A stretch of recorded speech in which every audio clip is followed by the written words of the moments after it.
Bismillahirrahmanirrahim. Sebagai satu perkenalan sebelum kita nak baca surah As-Sajadah ni, surah As-Sajadah ni kita tahu dulu apa sebenarnya yang kita boleh tahu konten pertama dan yang utama dalam surah As-Sajadah ni.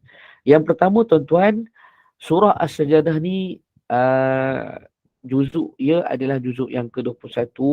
Kalau kita tengok di pertengahan Quran tu dan yang mana diturunkan kebanyakan ayat-ayat dia diturunkan di Mekah dan disebabkan itu dinamakan surah Makkiyah. Dan diturunkan pula ketika mana pertengahan masa Nabi SAW berada di Mekah. Maknanya selama Nabi berada di Mekah tu selama 13 tahun, di pertengahan tersebut diturunkan surah ini. Dan surah ini tuan-tuan, dia banyak membahaskan berkenaan dengan perkara-perkara tauhid dan macam mana manusia itu sendiri dia kadang-kadang tersalah faham berkenaan dengan sifat-sifat Allah Subhanahu Wa Taala. Dan dalam surah ini juga bagaimana menggambarkan cara Allah mengajar kita untuk mentadbir alam ni. Ini kita akan tengok satu persatu. Dan surah ini juga tuan-tuan nak memberi gambaran tauhid macam mana. Sebenarnya kalau kita tengok dalam surah As-Sajadah, dia makna dia pun adalah sujud. Sujud kepada siapa? Kepada pencipta kita Allah Subhanahu Wa Taala. Dan orang-orang yang tidak beriman, untuk makluman tuan-tuan, sebenarnya mereka ni percaya. Mereka percaya ada satu kuasa yang mana mereka percaya kuasa inilah yang menciptakan alam. Cuma mereka ni dia tak yakin yang sebenar-benar yakin. Dia percaya. Dia tak yakin yang mana kuasa itu menjadikan alam ni. Contohnya kita ambil ni orang Hindu lah, contoh orang Hindu. Kalau kita tanya kepada mereka, dia kata ya betul ada Tuhan yang menjadikan alam ni. Tetapi mereka sembah sebab mereka buat satu berhala, kononnya berhala itu menjadi perantaraan. Sama juga macam agama-agama yang lain, sebab menjadikan berhala itu satu macam perantara antara Tuhan. Dan mereka menyangka, kalau tuan-tuan contoh saya ambil sikit agama Hindu lah, dengan adanya dewa-dewa tu, kononnya dewa-dewa ni menyampaikan hajat mereka kepada Tuhan sebenarnya. Tuhan yang satu tu. Mereka percaya Tuhan tu ada satu, kuasa yang tunggal. Tetapi apabila mereka menyekutukan, mereka menyangka adanya dewa-dewa yang dipanggil yang mana ibarat macam pembantu Tuhan lah bagi mereka. Itu yang mengakibatkan mereka terkeluar daripada akidah. Dan dalam surah Sajadah ni juga tuan-tuan, kita memahami bahawa yang memberi syafaat adalah Allah Subhanahu Wa Taala. Yang memberikan syafaat adalah Allah Subhanahu Wa Taala, dan Nabi kita Nabi Muhammad sallallahu alaihi wasallam ni hanya menyampaikan syafaat.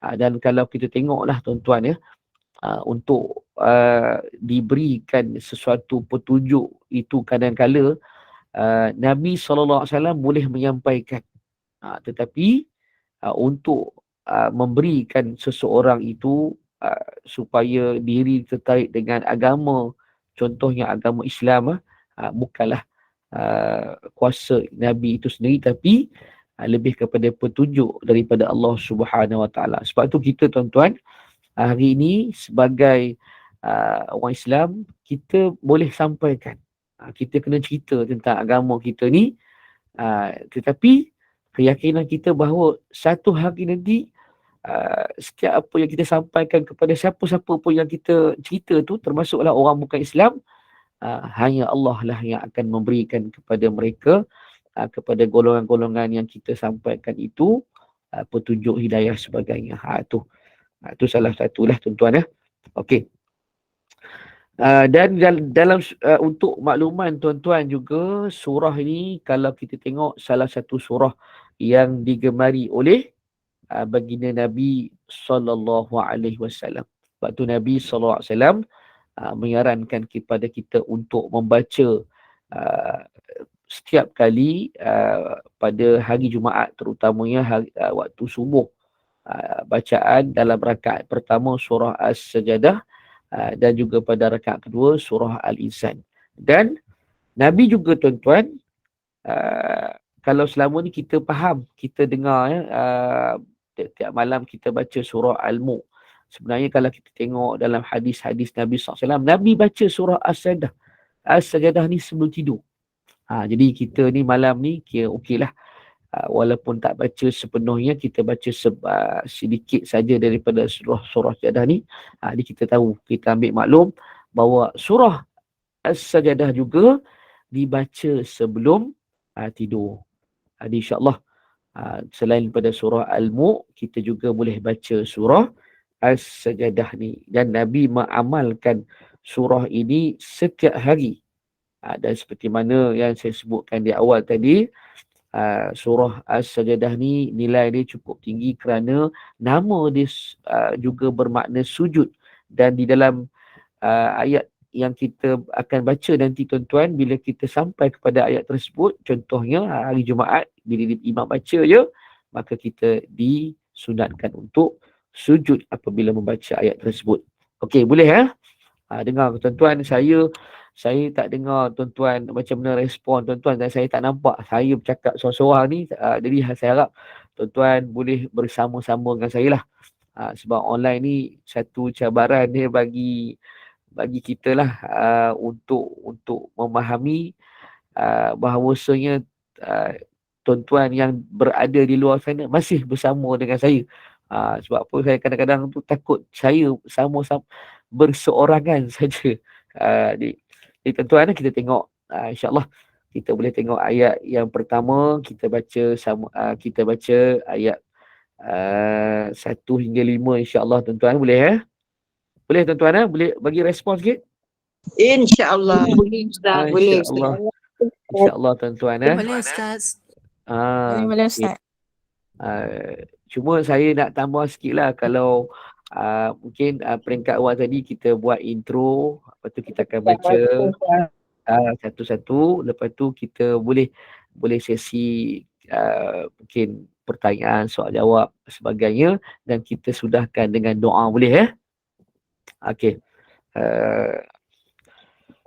Bismillahirrahmanirrahim. Bismillahirrahmanirrahim. Alif Lam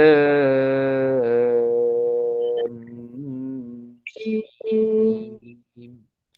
تنزيل الكتاب لا ريب فيه من رب العالمين أم يقولون افتراه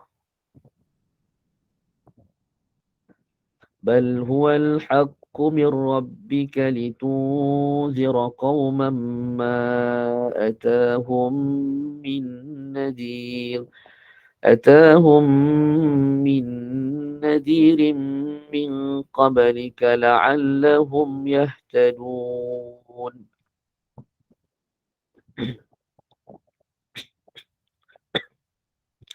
الله الذي خلق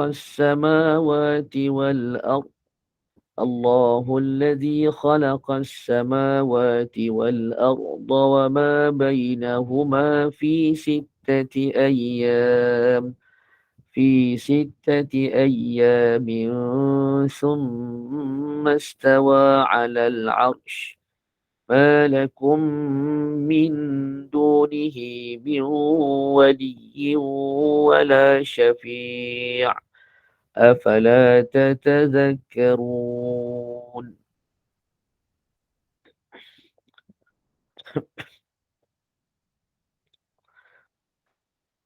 يدبر الأمر من السماء إلى الأرض ثم يعرج إليه في يوم كان مقداره ألف سنة مما تعدون صدق الله العظيم. Alhamdulillah. Ya, sebelum tu saya minta maaf tuan-tuan, suara saya serak sikit sebenarnya. Baru 2 minggu lepas saya baru balik daripada Mekah untuk umrah. Jadi suara ni tak baik lagi tuan-tuan. Tak apa. Boleh dengar tadi Dengar. Sebenarnya suara saya memang macam ni, dah dekat masuk minggu kedua lah, ketiga ni, masih lagi tak berapa ni. Okey. Jadi tuan-tuan kita akan tengok ayat yang pertama tuan-tuan ayat yang pertama ni, bila kita tengok ni, Alif Lam Mim. Jadi kalau dalam Quran, ilmu Al-Quran, huruf-huruf ni dipanggil huruf yang muqatta'ah ataupun huruf yang terpisah. Dan tak ada makna yang khusus untuk ayat ni, huruf-huruf tersebut. Walaupun memang ada sebahagian daripada ulama Quran yang menggambarkan sebegitu maksud dia, tapi untuk yang lebih tepat hanya Allah yang tahu. Cuma sebagai sedikit perhatian kepada tuan-tuan bila ayat-ayat yang begini, contohnya kita baca setiap malam Jumaat surah Yasin. Okey, apa yang kita nak sebenarnya, apa sebenarnya yang Allah Subhanahu Wa Taala nak bagi tahu dengan kita? Menunjukkan betapa ayat yang selepas itu daripada huruf-huruf muqatta'ah ini tuan-tuan adalah ayat yang sangat penting. Ayat yang sangat-sangat penting.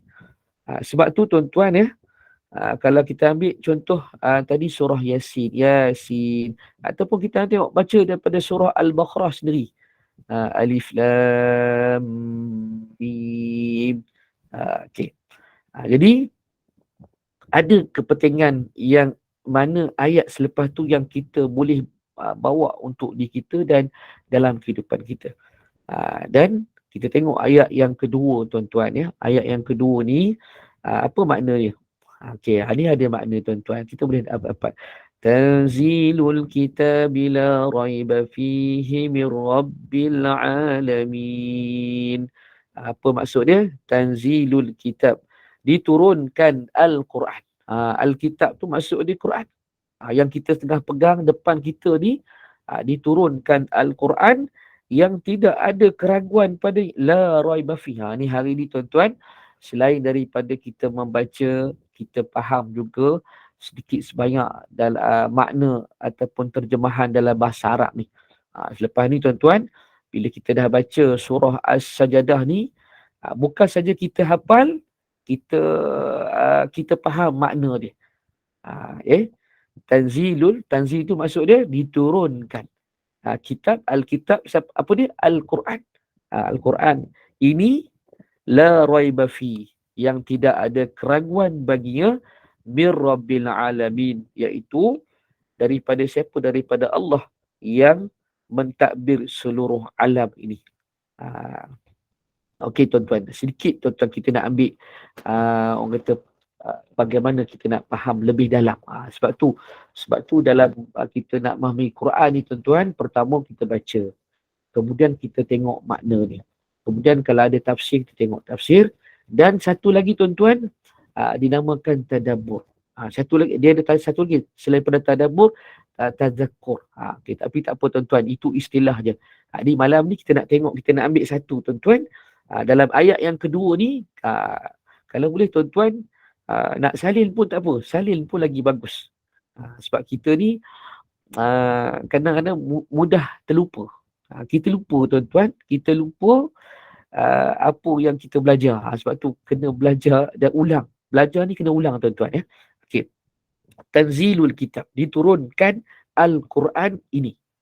Tengah menyalin Puan Yusrinawati. Saya tengok rasa saya baca-baca nama ni, Tak ada lagi yang muslimin ni, semua muslimat belaka ni. Ni ibu-ibu belaka ni. Tak ada yang muslimin. Ni semua muslimat saja ke? Apa Ya Ustaz, kami semua muslimat Ustaz. Bila Ustaz kata Masya tuan-tuan masa tak Allah. pakai lebat.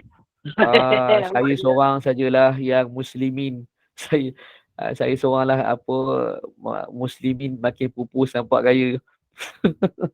Biasalah tuan-tuan. Mana-mana kalau saya mengajar kat Masjid Surau ni, yang ramai ni muslimat lah sebenarnya. Okey, tak apa tuan-tuan. Okey. Jadi kita tengok tanzil. Apa makna tanzil? Yang menggunakan ni maksud dia, bila kata tanzil tuan-tuan, ambil perkataan nazala, maksud dia diturunkan. Allah Subhanahu Wa Taala ni tahu tuan-tuan, manusia ni dia sifat dia dia tak boleh dalam keadaan mengejut. Kita pun sama tuan-tuan, tak boleh dalam keadaan mengejut. Sebab tu malam ni saya minta pada urustia semua, kita tak baca semua. Kita tak baca 30 ayat ni. Kita ambil 5 je. Sifat manusia ni, kita tak boleh ambil satu benda tu ataupun menerima satu tu terkejut secara menyeluruh. Jadi sebab tu tuan-tuan, ambil kepada hikmah ayat ini, pengajaran dia, bila sebut tanzil ni diturunkan secara beransur-ansur. Di lepas ni tuan-tuan, kita faham, rupa-rupanya tanzil tu diturunkan. Kemudian tanzil tu juga dalam bahasa Arab, dia lebih dekat kepada turun secara macam mana? Beransur-ansur. Tengok indahnya bahasa Arab ni tuan-tuan. Kalau kita sebut dalam bahasa Melayu, turun tu, turun terus. Turun. Semuanya. Tetapi dalam bahasa Arab, bila sebut nazala, tanzil, dia beransur-ansur. Sebab tu tuan-tuan, kalau kita tengok, betul tak Al-Quran itu diturunkan beransur-ansur? Betul. Surah yang mula-mula hafal. Tahniah. Jadi, kita tengok penurunan Al-Quran yang sebanyak berapa? Kalau siapa yang tahu berapa, boleh type dekat chat berapa sebenarnya ayat yang tepat Al-Quran ni. Dan Al-Quran ni seperti mana yang kita tahu, 13 tahun Nabi di Mekah, 10 tahun Nabi di Madinah, berjumlah 23 tahun penurunan Al-Quran itu berlangsung. Siapa tahu boleh check dekat ruangan chat berapa jumlah ayat-ayat Al-Quran yang diturunkan. 6, 2, 3, 6. Betul-betul. Tahniah Nik Sum, Puan Nik Sum Kamis. Okey, betul. Jadi satu-satunya keistimewaan Al-Quran berbanding kitab-kitab lain. Contohnya kitab Injil, Taurat, Zabur, ataupun ada yang dikatakan Suhuf sebagainya, kerana diturunkan Al-Quran ni bersistem. Dia ada sistem. Dia ada tempoh, dia ada masa. Berbanding dengan yang lain-lain, ada yang sekaligus. Sebab apa tuan-tuan? Kerana kelebihan Al-Quran itu sebenarnya memberi peluang kepada para sahabat Nabi SAW untuk mempraktikkan satu demi satu ayat yang diturunkan. Jadi kita pun sama tuan-tuan. Malam ni, bila kita ambil pengajaran Al-Quran itu diturunkan secara beransur-ansur, secara teratur, secara bersistem. Kita pun sebenarnya tuan-tuan, ni saya syorkanlah, saya sarankanlah kepada tuan-tuan ya. Ni nak bagi semangat sikit lah pada tuan-tuan. Contoh macam saya hari tu, sebenarnya semua atas niat tuan-tuan. Bukanlah saya nak sampaikan ni, bukan nak kata saya mentang-mentang saya imam di masjid sebagainya, saya boleh buat sebagai tak. Sebenarnya kita boleh tuan-tuan. Kalaulah contoh tuan-tuan, kita nak biasakan diri kita untuk membaca Al-Quran ini tiap-tiap hari. Macam mana tip dia tuan-tuan? Siapa tahu tip membaca yang berterusan? Okey. Paling kurang tuan-tuan, kita baca setiap kali selepas solat, satu muka surat depan belakang. Satu muka surat depan belakang. Satu muka surat depan belakang. Barulah kita berterusan kita akan baca. Tapi kalau boleh tuan-tuan kata, okey Ustaz, saya ni nak, kalau boleh nak khatam Quran lagi cepat, lagi bagus. Nak baca berterusan. Lagi pun tak ada masalah. Tapi biarlah kita membaca Al-Quran bukan kerana nak cepat habis, tetapi kita nak supaya lidah kita ni, hati kita ni sentiasa dengan Al-Quran. Macam tuan-tuan di hadapan saya ni, bersuayalah nama persatuan ni, kelab pencinta Al-Quran. Betul lah? Persatuan pencinta Al-Quran. Sudah pasti kita kena menjadikan Al-Quran itu satu yang keperluan pula, yang utama. Contoh, saya nak bagi semangat motivasi pada saya lah. Macam hari itu saya berada di Mekah selama 12 hari daripada betul Ustaz, sehari tak baca rasa kurang. Okey. Saya target, saya letakkan azam. Ni nak bagi semangat tuan-tuan. Saya letakkan azam selama 12 hari saya berada di Mekah dan Madinah, saya kena khatam 30 juzuk. Alhamdulillah. Hari terakhir sebelum saya keluar daripada bumi Mekah, saya dapat menghabiskan 30 juzuk bacaan ayat suci Al-Quran di bumi Madinah, di bumi Mekah. Sebab apa? Bukan nak bangga tuan-tuan, tapi kerana kita nak. Kita paksa mujahadah. Ini katakan mujahadah. Bila seseorang itu nakkan sesuatu, maka Allah akan mudahkan urusannya. Macam semalam saya sempat guru saya di Masjid Negara sebut, Syekh Muhammad sebut, kalau kadang-kadang tu kita jadi nak buat ibadat, kita nak buat kebaikan sebab Allah suka dengan apa yang kita buat.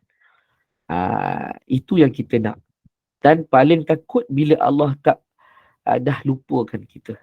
Jadi tuan-tuan yang masih lagi diberikan kekuatan, rasa nak lagi buat ibadat, nak baca Quran, jangan berhenti, teruskan baca Quran.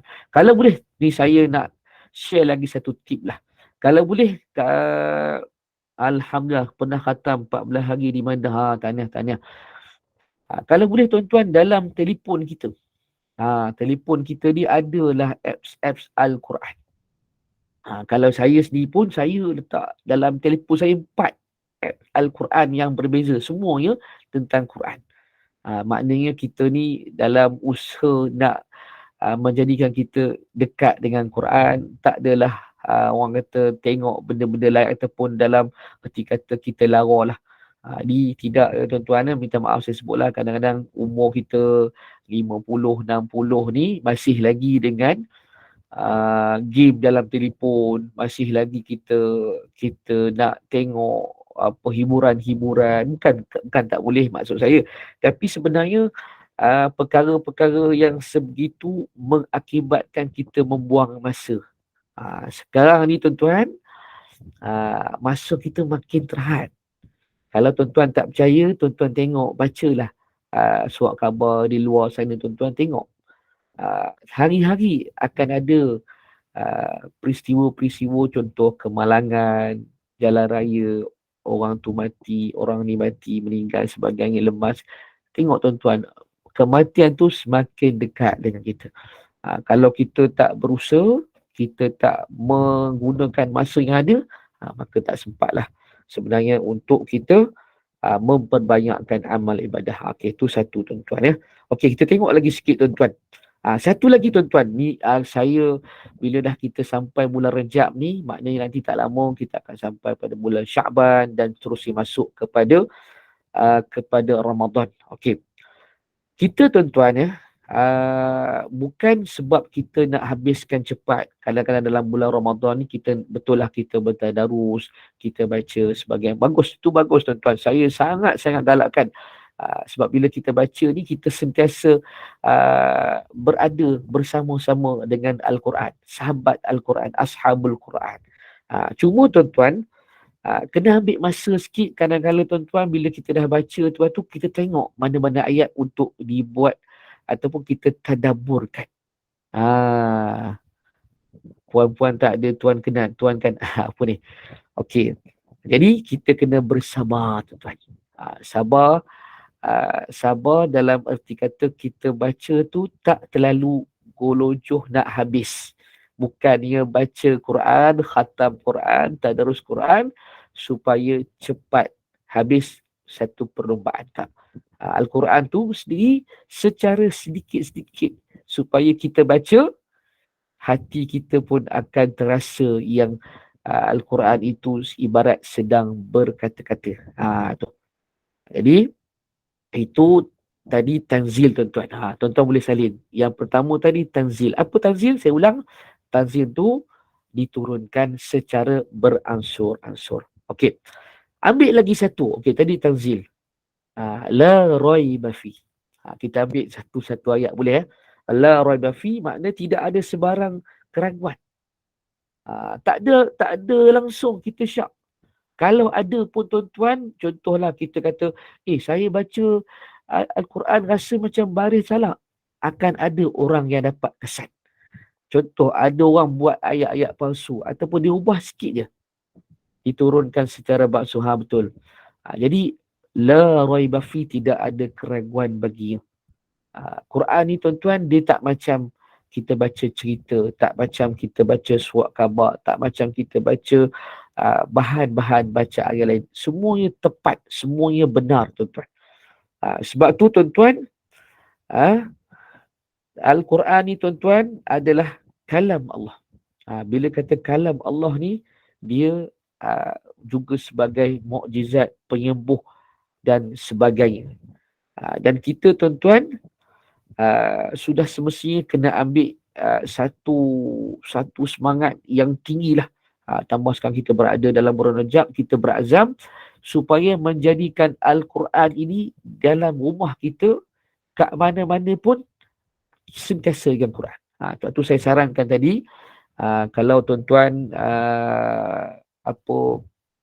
nak jadikan betul-betul Al-Quran ni sahabat tuan-tuan, sentiasa bawa satu mushaf.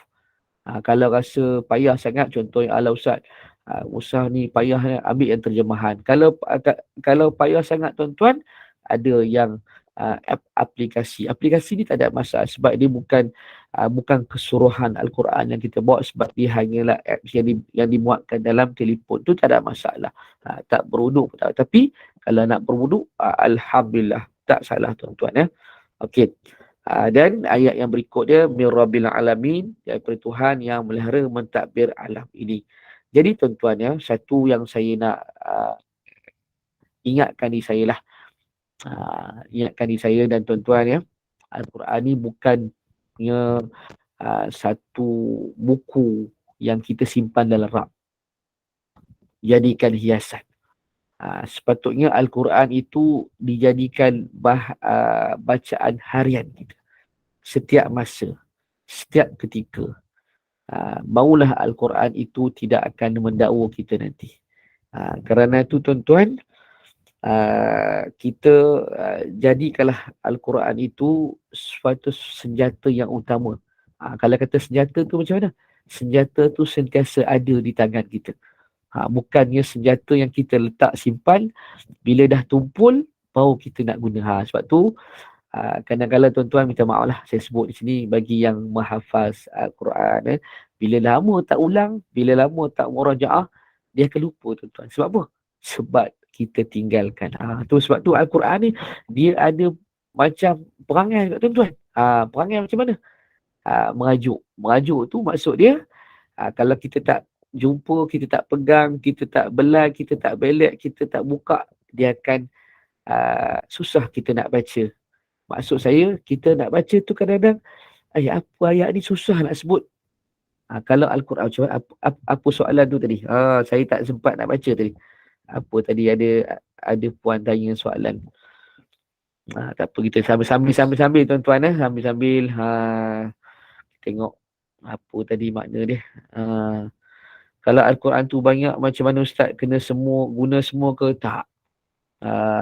Kalau boleh tuan-tuan ni saya syorkan. Saya pernah buat satu program tuan-tuan Program macam mana?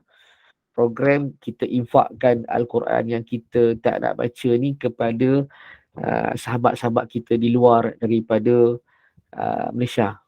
Dulu contohnya saya ingat 5-6 tahun lepas saya pergi ke selatan Thailand. Lalu ikut Kedah tuan-tuan, bawa rombongan. Rupa-rupanya di sana tu tuan-tuan tak macam kita. Quran banyak kita ni. Di sana Quran pun share tuan-tuan. Quran tu kongsi. Kalau buku Yasin tu nak jumpa tak banyak. Saya pun ada Quran lebih tu, betul lah. Jadi tak tahulah kan, kena usahakanlah. Mungkin Persatuan Sahabat Cinta Quran ni mungkin boleh buat satu program kot. Program mengenal pasti tempat-tempat. Saya ingat di Malaysia ni, kalau nak kata orang yang tempat yang tak ada Quran ni payah. Boleh kata Quran ni baru-baru lagi. Di Mahat ataupun di madrasah tahfiz pun banyak Quran sangat. Sampai kan kita pun tengok Quran pun 2-3 naskah boleh pegang. Jadi saya syorkan supaya kita nak beli ke nak terima sebagainya, kena berfikir dululah. Supaya Quran yang kita ada kat rumah ataupun yang kita tadi, kita taklah menjadikan dia sebagai simpanan dalam almari saja. Takut juga tuan-tuan, saya pun sama. Saya dalam almari pun ada 3-4 Quran. Jadi kita pun sebenarnya sedang bertanggungjawab terhadap Quran yang kita pegang. Jadi kita kena fikir tuan-tuan macam mana nak buat tu. Okey, tak apa tuan-tuan. Kita tengok lagi ayat yang berikut dia. Kita cuba habiskan. Ayat yang ketiga tuan-tuan. InsyaAllah. Am yaqulu naftarah. Apa makna dia? Orang-orang kafir tidak mengakui hakikat yang demikian. Bila diceritakan, disampaikan Al-Quran ini tidak ada keraguan, bukannya penulisan manusia, adalah kalam Allah Subhanahu Wa Taala, tetapi orang kafir ni tak nak mengaku. Maknanya tak mengaku, tak mengiyakan. Sebab apa? Sebab sombong mereka tuan-tuan. Bahkan mereka mengatakan bal huwal haq. Bal huwal haqqu min rabbika litunzir qauman. Maksud dia, dialah Muhammad yang mengadakan Al-Quran menurut rekaannya. Rabbaka litunzir qauman ma atahum min nadhir. Dialah Quran, dialah Muhammad yang mengadakan Al-Quran tersebut. Dan min nadhiri min qablika la'allahum yahtadun. Sedangkan tuan-tuan, dakwaan mereka itu tak tepat. Bahkan sebenarnya Nabi Muhammad sallallahu alaihi wasallam itulah yang menjadi nazirum, yang menjadi memberi peringatan min qablik, dan sebelum daripada kedatangan kaum sebelum ni, la'allahum, mudah-mudahan mereka beriman, mereka bertakwa. Okey, kalau kita tengok ayat ni tuan-tuan, dia panjang sikit lah. Dia panjang sikit. Cuma apa yang kita nak dapat di sini tuan-tuan ya, kalau kita tengok di sini, am yaqulu naftarah. Kalau tuan-tuan tengok ayat ni, mereka mengatakan Nabi Muhammad itu mengada-adakan Al-Quran. Kalau tuan-tuan tengok sebenarnya, tuduhan yang dibuat oleh kaum kafir ni lemah tuan-tuan. Sebelum tu mereka mengatakan Muhammad ni dipercayai, dan mereka pun tahu Muhammad tak boleh nak ada-adakan ayat yang sebegitu. Dan Al-Quran yang diturunkan tersebut memang diakui bahasa dia bukan bahasa yang biasa. Tetapi kenapa sebenarnya mereka tidak mahu beriman dan percaya? Kerana sombong tuan-tuan. Jadi kita nak ambil pengajaran di sini tuan-tuan ya. Kadang-kadang tuan-tuan dalam hidup kita ni, bila ditegur, disampaikan oleh ustaz ke sebagainya, guru-guru kita tahu benda tu. Kita tahu perkara tersebut memang kena buat. Contoh nak kata apa? Kita kena beramal, kita kena memperbanyakkan solat, berzikir sebagainya. Kita kena puasa sunat sebagainya. Tapi kenapa kita tak nak buat? Ataupun kita malas, senang nak buat? Kadang-kadang tuan-tuan, kerana kita terlalu nak mengikut nafsu kita. Cuma Alhamdulillah, kadang-kadang nafsu ni tuan-tuan kita boleh tundukkan. Dengan cara macam mana? Ni saya nak bagi tip pada tuan-tuan. Tip macam mana untuk menundukkan nafsu ni tuan-tuan? Kadang-kadang kita kena mujahadah. Apa itu maksud mujahadah? Berlawan, bersungguh-sungguh kita buat satu perkara. Contoh macam dalam grup tuan-tuan ni dah ramai kan, ramai yang duduk dalam grup ni. Sebab kita kadang seorang-seorang tuan-tuan, dia jadi tak berapa nak semangat. Dia kena perlukan kawan. Contohlah kata puan, saya sebut nama siapa ni, Puan Niksum Kameh. Puan Niksum mungkin boleh ada geng dengan katalah Puan Yusri Nawati. Okey, tanya, kata hari ni dah baca banyak mana Quran? Oh, saya ni baru baca, tak baca lagi. Ni peringatkan antara satu sama lain. Hari ni hari Isnin dah, bolehlah kita sama-sama puasa. Okey, kita sama-sama puasa. Kita sama-sama berbuka, contohlah kena buka di luar sebagainya. Okey. Sebab apa? Sebab kita perlukan rakan-rakan untuk memberi peringatan terhadap perkara-perkara ibadah. Seorang-seorang memang tak dapat, tuan-tuan. Hari ni, zaman hari ni tuan-tuan, kita perlukan secara ramai-ramai. Okey, boleh ke cerita pada ustaz, pada orang ustaz amal apa yang kita buat? Boleh tuan-tuan. Dengan syarat kita cerita tu dengan niat supaya orang yang berkenaan dapat diajak melakukan perkara yang sama dengan kita. Okey, saya nak cerita satu benda tuan-tuan kepada tuan-tuan. Kalau zaman sahabat dulu, contoh ada satu peristiwa di mana ada sahabat masuk saja dalam Masjid Nabawi, Nabi kata apa? Ini ahli syurga. Sahabat ni bukan kata bila tengok ahli syurga, tak apalah, ini kabel dengan Nabi, tak. Dia tak, sahabat tak macam tu. Bila cakap saja, bila sebut saja seorang itu ahli syurga, amalan dia sekian, sahabat-sahabat dia akan berlumba-lumba nak buat baik. Dia tak macam kita tuan-tuan, sifat dengki sebagainya, nak menjatuhkan sebagainya. Sebenarnya inilah yang memberi kita semangat. Apa yang berlaku kepada para sahabat Nabi SAW, mereka lebih suka buat baik itu bersama-sama. Tengok ada orang buat baik, maka mereka tak nak ketinggalan untuk buat baik. Contoh yang paling mudah, tuan-tuan pernah dengar macam mana peristiwa sahabat bila nak infak harta, tuan-tuan, dia tengok ada sahabat kata saya nak infak semua, sahabat ni kata saya nak infak banyak ni, maka berlumba-lumba sahabat untuk menginfakkan harta mereka. Dia tak macam kita, tuan-tuan. Jadi tapi kita boleh buat, tuan-tuan. Kita cerita tu bukan tujuan kita nak kata kita ni bagus sebagainya. Sebab saya nak ambil satu kata-kata hikmah, tuan-tuan. Buat baik ini, tuan-tuan, buat baik ini ibadat dan segala-gala kebaikan sampai kita ni letih nak buat jahat. Yang hari ni, tuan-tuan, kenapa kita terdedah nak buat maksiat jahat? Sebab banyak masa lapang. Banyak masa lapang, banyak masa kosong, dan sampai kita kata apa? Ni minta maaf saya sebut, terutama golongan yang dah pencen dah. Ada orang dia sebut, kata Ustaz, saya ni tak tahu nak buat apa. Saya ni Ustaz tak tahu nak buat apa, hari minggu, hari tak ada kerja. Sebab itulah saya pergi mancing, saya pergi ride, saya pergi, tak salah, saya tak kata salah nak pergi memancing ke, nak pergi ride ke, nak pergi mana-mana berjalan. Tapi tengok ukur baju di badan sini, zumba. Puan Mariam kata berzumba, tak salah, nak bersukan sebagainya tak salah. Tapi tuan-tuan, tengoklah umur, tengoklah kita. Kalaulah tuan-tuan daripada kita muda sampai kita bekerja, tuan-tuan, kita dah sibuk bekerja. Kita dah sibuk bekerja, tuan-tuan. Kita dah buat macam-macam aktiviti. Kita dah pergi mata tempat. Jadi, tiba masanya kita fokus. Kita lebih serius tentang urusan ibadah kita.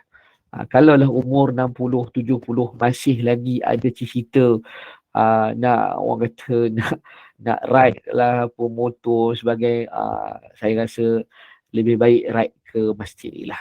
Itu lebih baik dan lebih afdal untuk golongan-golongan yang orang kata dah sampai satu peringkat Allah bagi dia untuk berehat kerana nak ibadat. Bukanlah tak boleh nak pergi ride tu, tapi lebih kepada kita cari satu perkara yang bermanfaat. Macam program malam ni lah. Sebenarnya program malam ni bagus. Cuma dia tak ada lama. Saya ingat saya pun tak nak baca sikit lagi sebelum kita boleh mungkin serahkan balik kepada ni, kepada pengacara. Kita baca sikit lagi tuan-tuan. Kita baca sikit lagi. Okey. Tadi ayat yang ketiga tuan-tuan ya. Sebenarnya kalau tengok ayat yang ketiga tu, memang betul. Mana-mana pun orang-orang tak beriman ni, kalau dia tak nak terima Quran tu, itu tak jadi satu benda yang kita terkejut dah. Tapi kalau kita orang Islam beriman, kita tahu Al-Quran tu satu mukjizat, kita tak baca, kita tak guna, kita tak jaga, maka kita lebih teruk daripada golongan ni tuan-tuan. Sebab tu Quran ni dia akan dakwa kita. Okey tuan-tuan, tengok ayat 4 dengan 5 tuan-tuan. Ayat 4 dengan 5 Allah sebut apa? Ni tentang ketuhanan tuan-tuan. Allahul ladzi khalaqas samawati wal arda wa ma bainahuma fi sittati ayyam. Apa makna dia? Allah Tuhan yang menciptakan langit dan bumi serta segala yang ada di antara keduanya dalam 6 masa. Ya. Summa stawa 'alal 'arsy. Kemudian bersemayam di atas arasy. Maka Allah sebut lagi, malakum min dunihi min waliyyin wala syafi'in afala tatadhakkaru. Okey, ini yang kita nak ambil tuan-tuan. Allah kata apa? Kamu tidak akan beroleh sebarang penolong ataupun pemberi syafaat pemberi syafaat selain daripada Allah. Oleh itu, tidakkah kamu mau insaf dan mengambil iktibar untuk mencapai keredaannya? Tuan-tuan rahmati Allah. Ayat ni tuan-tuan nak ajak kepada kita supaya kita sedar yang mana Allah Subhanahu wa Ta'ala adalah pelindung yang abadi. Kita tak payah minta lah kepada selain daripada Allah Subhanahu wa Ta'ala. Sebab tu tuan-tuan dalam hidup kita ni, saya sarankan satu benda lah untuk tuan-tuan pada hari ini. Carilah apa-apa jua amalan kalau tuan-tuan ada amalan-amalan khusus yang boleh menjadikan tuan-tuan lebih dekat kepada pencipta dia. Maksud saya tuan-tuan kadang-kadang kita buat satu-satu amalan, kita sekadar buat. Biar selepas ni tuan-tuan kita buat dengan mana kita sedar kalau kita tak buat, maka takut Allah tak terima kita. Bila dah sampai tahap macam tu tuan-tuan, maka kita akan rasa sedap dan seronok untuk beribadat. Contoh tuan-tuan, contoh kita ambil dalam bab baca Quran. Dalam bab baca Quran, bila mana kita tak baca Quran, katalah satu hari tak baca Quran, hidup kita akan resah. Kita rasa macam bersalah. Sebab apa? Rasa jauh daripada cerita-cerita dalam Al-Quran. Semangat yang dipaparkan dalam Al-Quran, menceritakan apa jua yang berkaitan. Tambah-tambah tuan-tuan, bila dibaca ayat-ayat Al-Quran, hati kita akan lebih sebab menangis. Itu tuan-tuan, kita dah dapat satu momentum feel dia tuan-tuan. Jadi saya sarankan lepas ni tuan-tuan ambil satu semangat. Contoh para sahabat tuan-tuan, para sahabat sanggup ulang satu-satu ayat surah ni, walaupun tuan-tuan, walaupun surah Qul Huwallah, surah Qul Huwallah dibaca berulang-ulang dalam sembahyang. Sebab apa? Sebab dia nak ambil apa sebenarnya yang ada dalam Qul Huwallah. Kita kadang-kadang kita faham macam ni, kita nak baca panjang, kita nak baca banyak sangat. Tapi kita baca banyak, kita tak dapat apa yang kita baca. Jadi malam ni, sebab tu saya sarankan tadi kita baca sedikit demi sedikit supaya kita dapat. Kita ulang-ulang. Macam lepas ni tuan-tuan, tuan-tuan baca tengok balik 1 hingga 5 ni tuan-tuan. Okey, kita ulang. Rupa-rupanya itu maknanya. Ayat keempat ni, Allah menciptakan langit dan bumi. Jadi kita lepas ni kita faham tak, Allah ni adalah sebaik-baik pencipta. Allah ni adalah yang memberikan syafaat. Tak ada yang lain melainkan Allah. Sebab tu dalam suratul Fatihah kita baca hari-hari apa dia?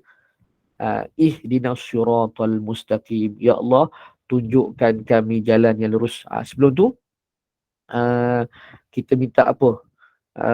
Supaya siratal lazi maksud dia jalan yang kau berikan nikmat, siratal ladzina an'amta alaihim. Ihdinas siratal mustaqim, siratal ladzina an'amta alaihim ghairil maghdubi alaihim, sampai habis. Ini kita nak jalan yang lurus, jalan yang diredai. Macam apa yang kita sedang buat ni. Sebab tu tuan-tuan rahmati Allah, suka saya ingatkan diri saya, yang mana tuan-tuan kita bila kita baca Al-Quran, bukannya kita nak banyakkan kita membaca. Banyak tu betul lah. Al-Quran ni Nabi sebut apa? Nabi kata Al-Quran tu bila kita baca satu huruf, pahala dia 10, alif satu huruf, lam satu huruf, mim satu huruf. Tetapi kita tambah tuan-tuan, tambah baik. Bila kita baca ni, kita tadabbur. Kita baca ni, kita tahu makna dia. Okey tuan-tuan, saya nak ambil ayat yang terakhir lah. Ayat ni sangat-sangat berharga untuk kita malam ni. Apa dia? Yudabbirul amra minas sama'i ilal ard thumma ya'ruju ilaihi fi yawmin kana miqdaruhu alfa sanatin mimma ta'udun.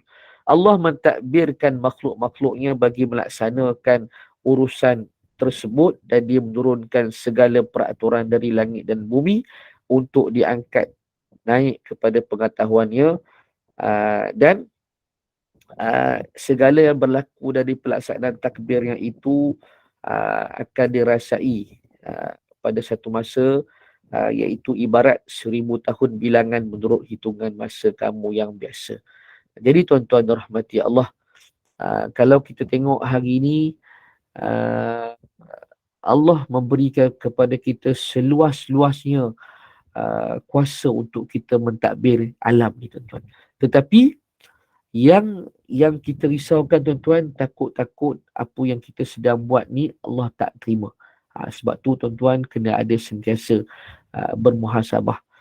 Contoh yang paling baik tuan-tuan, ni saya syorkan tuan-tuan, sebelum kita nak tidur tuan-tuan,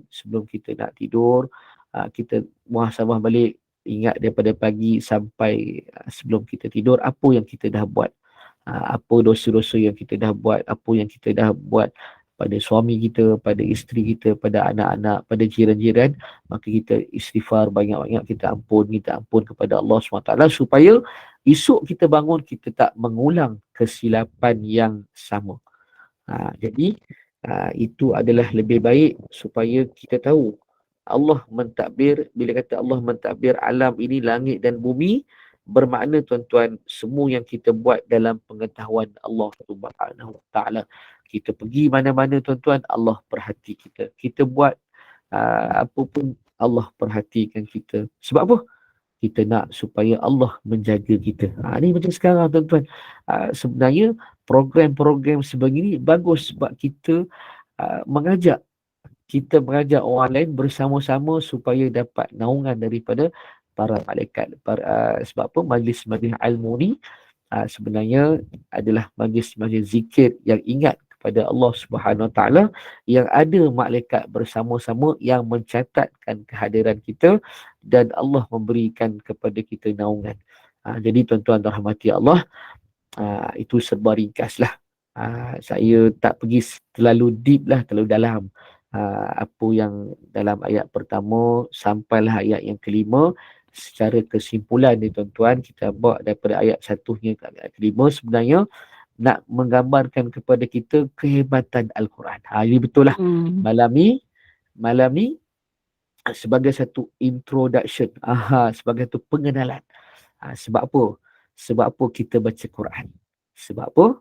Al-Quran itu satu mukjizat yang diturunkan kepada kita, yang diturunkan secara beransur-ansur selama 23 tahun.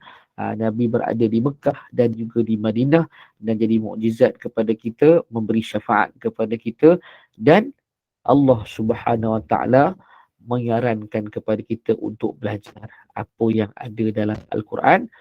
Dan yang penting kita sabar. Kita sabar menghadapi segala apa yang ada dalam urusan kita di dunia. Kerana urusan dunia ini sebenarnya membawa kepada urusan akhirat. Okey, boleh ya? Pengurusi majlis boleh setakat itu dulu saya Ya. tinggalkan. Sebenarnya baik. banyak lagi nak cakap. Tengok jam kata. Kalau seorang-seorang bercakap ni kan sampai pukul 11 saya. Okay, saya ingat saya stop sampai situ dulu Okay. untuk mungkin kita ada soalan ke buka sebagai soalan di mana yang saya sebutkan di awal tadi. Jadi saya serahkan baliklah kepada pengacara majlis boleh ya? Okey, baik. Allah. Okey, baik. Ustaz, kiranya ada sebarang kemusykilan, persoalan, bolehlah muka kepada Ustaz. Silakan. Boleh nak Pada jemaah. pandangan pun boleh, nak soalan pun Silakan. tak boleh. Jika ada soalan. Boleh. Boleh buka mic kot Ada sebarang soalan, silakan. Assalamualaikum Ustaz. Waalaikumsalam warahmatullahi. Okay, saya nak tanya, saya ni ada 7 buah Quran. Jadi kalau saya buat bergila-gila macam hari Isnin, Selasa sampai 7 hari lah, saya bergila satu-satu, boleh ke Ustaz? Boleh, tak ada masalah. Kalau itu boleh menjadi satu kemampuan lah pada diri. Ni macam apa gile waktu poligami lah pula ni. Sebenarnya susah tuan-tuan. Saya ada Quran yang tu pun kadang-kadang tuan-tuan ni saya lah secara peribadi lah. Kadang-kadang kita selesa dengan Quran yang 1-2. Kalau macam contoh macam kita orang yang mengulang Quran sebagainya, yang dia selesa dengan satu Quran, dia akan baca satu Quran.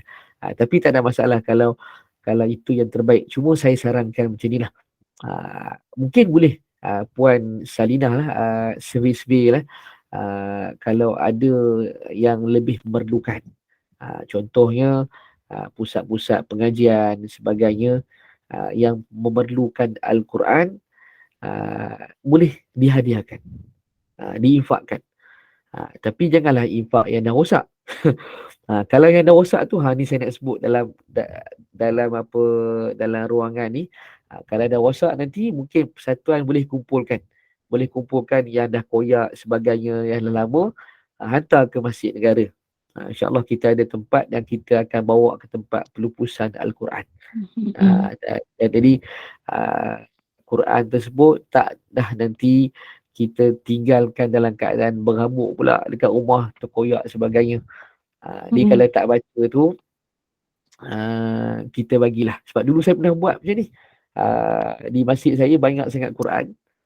Bukan masjid negara lah, masjid lain. Jadi saya panggil orang yang nak pergi hantar bantuan, ambil Quran tersebut daripada tidak digunakan, sebab Quran wakaf tuan-tuan, orang wakaf. Ni kadang-kadang di surau di masjid saya tegur, Quran orang wakaf tapi tak dibaca. Hari ni tuan-tuan kalau tengok orang tak baca Quran sangat. Orang lebih suka buka telefon, bukan nak baca Quran tapi nak tengok cerita orang, nak tengok Facebook, nak tengok Instagram, nak tengok cerita tentang artis, nak tengok cerita masakan sebagainya. Jadi masa kita dengan perkara-perkara yang baik seperti mana membaca Quran tu semakin berkurangan. Jadi untuk mengelakkan macam tu tuan-tuan, kita buatlah sesuatu yang bermanfaat untuk diri kita. Jadi kalau Puan Salina tadi boleh mampu baca bergila-gila, alhamdulillah. Dan kalau boleh tu ada anak ke sebagainya, kita bagi pada anak untuk dia gunakan Quran yang kita ada tu. Wallahu a'lam. Rasanya kalau pula tu macam rasa macam kesian pula dia tinggal, jadi betul lah saya infakkan lah rasanya. Boleh infakkan. Badriahdin tu ada angkat tangan nak tanya soalan kot. Ya, Assalamualaikum Ustaz. Ya, Assalamualaikum. Akak pun ada beberapa naskah Al-Quran yang dibaca, tapi ada naskah-naskah yang lama tu, yang tulisan yang kecil-kecil tu tak boleh baca sekarang ni. Boleh ke dia hantar untuk pelupusan? Yang tak boleh baca tu dalam dia kata rosak ke apa. Dia tengok rosak tu contoh terkoyak ataupun dia dah lama hilang apa kena air sebagainya tu, itu dikategorikan rosak lama. Sebab kita Bukan nak rosak tapi dia kecil. Tulisannya kecil dan mata dah tak nampak. Dah tak boleh masih baca. kulit dalam keadaan elok lagi ke apa tulisan apa dia punya Mata dalam keadaan elok. Ya? Dalam keadaan elok lagi. Okey. Dia biasanya kalau Quran ni saya lah nampak Quran ni biasanya kalau macam tu kita boleh simpan lagi lah. Tapi anda kata nanti sebab Quran ni dia tengok kualiti kertas tu. Bila akak simpan lama-lama pun dia akan reput tu. Dia lama-lama dia akan hancur. Ya. Dia kena simpan lama-lama hancur. Tadi jadi quarterly macam tu boleh simpan, boleh hantar ke tempat kita orang untuk kita buat pelupusan. Sebab Quran ni dia jangan sampai dia rosak sebagainya. Kalau kita nampak kita boleh agaklah kata Quran ni dah lama dah 10 tahun sebagainya, ni pegang pun kertas tu akan berkecai sebagainya, akan hancur dimakan anak-anak ke apa sebagainya. Baik kita simpan, kita kumpulkan untuk kita buat proses pelupusan. Ya. Ya, Pak. Terima kasih, Ustaz. Sama. Saya tak sempat kalau boleh pengajar baca dalam tu apakah hukumnya ni saya baca soalan kejap dah.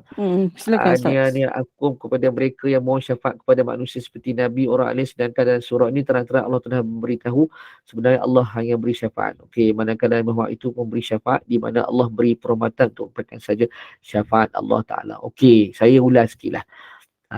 Dalam ayat ni betul diterangkan Allah yang beri syafaat. Sebenarnya Nabi, orang-orang alim adalah perantara saja.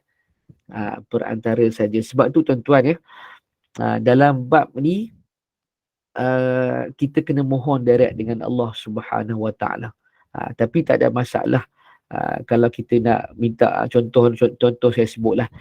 Kadang-kadang kita ni nak minta supaya didoakan untuk kita, sebab doa antara orang Islam dengan orang Islam ni Allah perkenankan. Contohnya saya doakan supaya sepulan bin sepulan ni berjaya dalam masa yang sama. Sebenarnya dalam masa kita berdoa tu malaikat pun mengaminkan doa yang sama kepada orang yang berdoakan. Tu yang lebih. Tapi keyakinan kita yang memberi syafaat yang tunggal, yang lebih lagi sebenarnya adalah Allah, sebab Allah lah yang berhak memberikan syafaat tersebut. Iaitu apa itu syafaat? Iaitu pertolongan, bantuan sebagainya. Bukti yang paling mudah tuan-tuan kita tengok Nabi SAW sendiri bila mana berdoa. Satu hari Nabi doa supaya Allah membukakan memberikan agama Islam, membukakan Islam kepada ayah bapa saudara dia Abu Talib. Tapi tak dapat. Dan di situ menunjukkan bahawa Nabi bukanlah yang memberikan hidayah, bahkan Allah lah yang membukakan hidayah pintu. Termasuklah tuan-tuan kita tengok dalam sejarah sirah Nabi SAW sendiri, Nabi adalah perantara memberikan pertolongan dalam bentuk perantara kepada Allah SWT. Dan kita tuan-tuan sudah semestinya nakkan syafaat. Syafaat macam mana?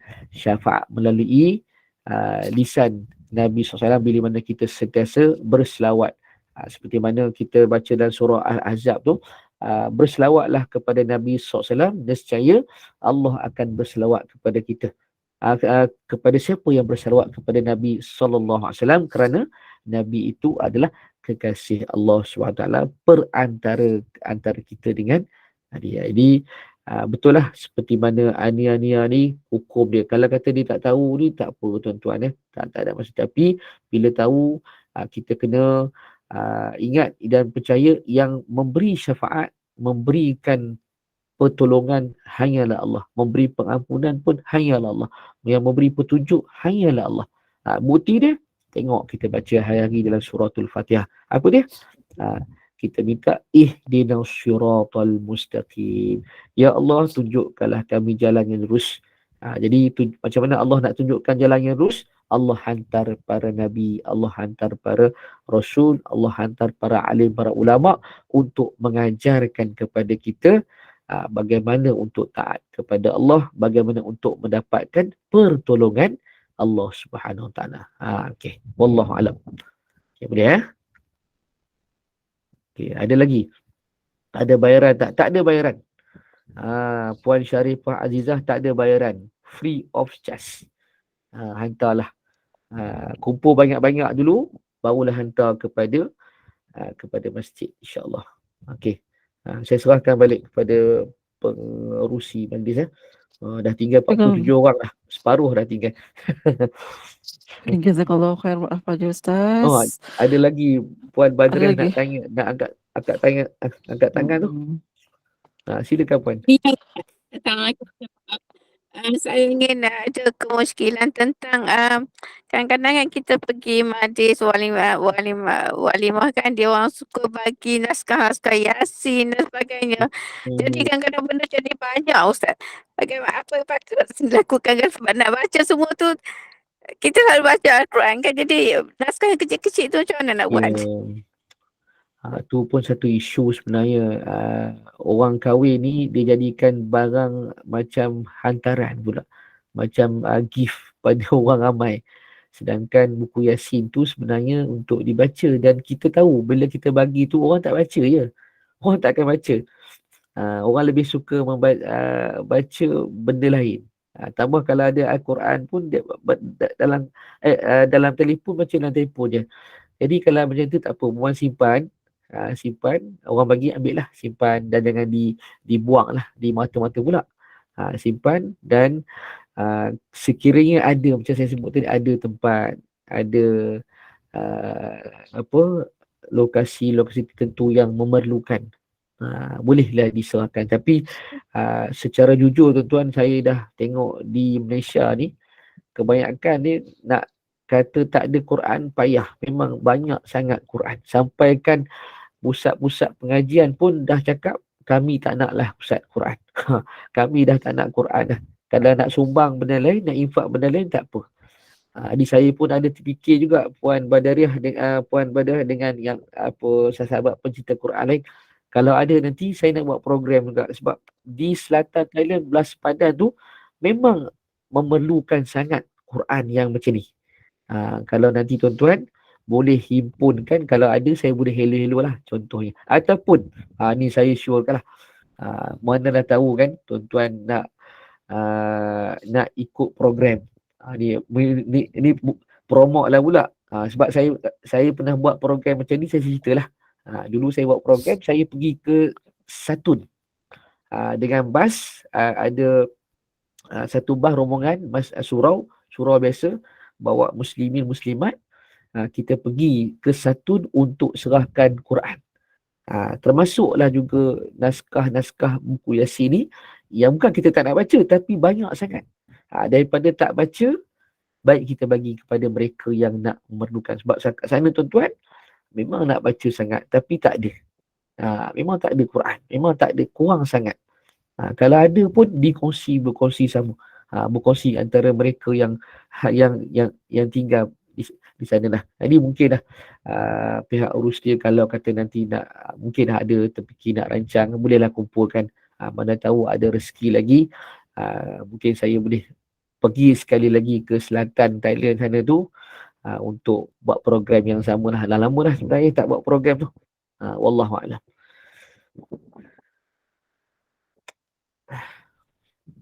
Okey ya. Ada lagi? Saya kira ini setakat itu saja Ustaz ya, pada malam ni. InsyaAllah kita bersua lagi pada sesi akan datang. Jazakallahu khair al-fadhil Ustaz Khairul Ashraf Ahmad bagi sesi tadabbur perkongsian ilmu, sesi tadabbur surah As-Sajdah ini daripada ayat 1 hingga ayat 5, dan kita akan bersambung lagi insya-Allah di masa akan datang. Dan seterusnya oleh kerana itu marilah kita sama-sama dekatkan diri kepada Allah SWT melalui ibadah bacaan ayat suci Al-Quran yang banyak manfaat ini. Dan semoga sebanyak sikit sebanyak dapat membantu memberikan penjelasan dan kefahaman buat kita semua sebagai panduan dalam meniti kehidupan ini hingga ke akhirnya. Dan barang siapa yang menuju satu jalan untuk menuntut ilmu, nescaya Allah akan memudahkan suatu jalan baginya ke syurga. Dan Ustaz, marilah kita tangguhkan dulu majlis ilmu kita ini dengan kafaratul majlis dan surah Al-Asr. Silakan Ustaz. Kita tutup dengan doa sikit boleh Boleh doakan. InsyaAllah kita terima kasih kepada Urustia dan para hadirin dan sekalian. InsyaAllah kita sama-sama mengaminkan doa, mudah-mudahan doa kita ini Allah Subhanahu Wa Taala akan lihat sebagai satu perantaraan kepada kita lah untuk meneruskan amal ibadah kita, insyaAllah. Bismillahirrahmanirrahim. Alhamdulillahirabbil alamin. Wassalatu wassalamu ala asyrafil anbiya'i wal mursalin wa ala alihi wa sahbihi ajma'in. Allahumma qsim lana min khasyatika ma tahud bihi bainana wa baina ma'asiyatik wa min ta'atika ma tuballighuna biha jannatak wa min al-nakiri ma tuhawwidu bihi alaina masa'ib ad-dunya wa mat'na bi asma'ina wa absarina wa quwwatina ma ahyaytana waj'alhu waritha minna waj'al sa'rana 'ala man zalamana wansurna 'ala man 'adana bi rahmatika ya arhamar rahimin. Rabbana atina fid dunya hasanah wa fil akhirati hasanatan wa qina 'adzaban nar. Wa sallallahu ala sayyidina Muhammad walhamdulillahi rabbil alamin. Assalamualaikum warahmatullahi taala wabarakatuh. Okay, Ustaz tutup dengan kafaratul majlis dulu. InsyaAllah kita tutup dengan kafaratul majlis. Subhanallahumma wa bihamdika asyhadu an la ilaha illa anta astaghfiruka wa atubu ilaik. Bismillahirrahmanirrahim. Wal 'asri innal insana lafi khusr. Okey, sama-sama insyaAllah. Sehingga bertemu lagi. Assalamualaikum warahmatullahi taala wabarakatuh. Waalaikumsalam warahmatullahi wabarakatuh. Terima kasih Ustaz. Terima kasih Ustaz. Assalamualaikum.